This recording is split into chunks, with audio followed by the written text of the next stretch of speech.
एका शेतात काही गायी व काही कोंबड्या आहेत. जर त्यांची डोके मोजली तर 150 भरतात आणि जर त्यांचे पाय मोजले तर 400 भरतात. तर त्या शेतात किती कोंबड्या आहेत? म्हणजे इथं गायी आणि कोंबड्या म्हणजे 4 पायाचे प्राणी आणि 2 पायांचे प्राणी असा संबंध लक्षात ठेवा. डोके 150 आहेत म्हणजे एकूण प्राणी म्हणजे गायी आणि कोंबड्या एकूण 150 आहेत आणि त्यांचे पाय 400 आहेत. तर आपल्याला कोंबड्यांची संख्या याच्यामध्ये विचारलेली आहे. मग त्याची ट्रिक तुम्हाला सांगते. पायांची संख्या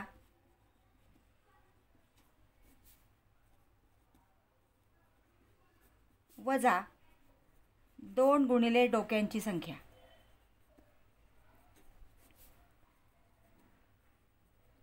कोणतेही 4 पाय असलेले आणि 2 पाय असलेले म्हणजे मेंढपाळ आणि गुराखी किंवा आता गाई आणि कोंबड्या म्हणजे 4 पाय आणि 2 पाय असा संबंध फक्त लक्षात ठेवा.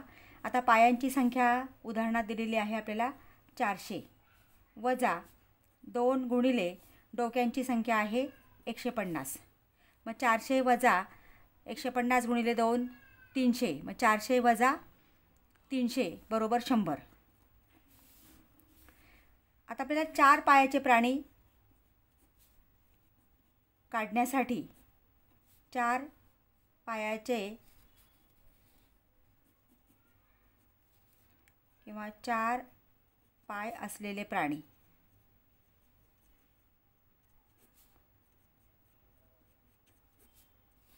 ही जी संख्या आलेली आहे त्याला 2 ने भागा. 100 भागिले 2 बरोबर 50. म्हणजे 4 पाय असलेले प्राणी आहेत 50 आणि 2 पाय असलेले प्राणी आपल्याला विचारलेले आहेत म्हणजे कोंबडे आपल्याला विचारलेले आहेत. 2 पाय असलेले प्राणी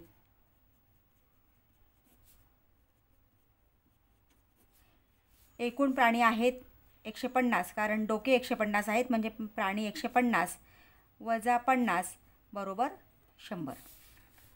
म्हणजे पर्याय क्रमांक ब जो आहे बी पर्याय बी हे त्याचे उत्तर आहे 100.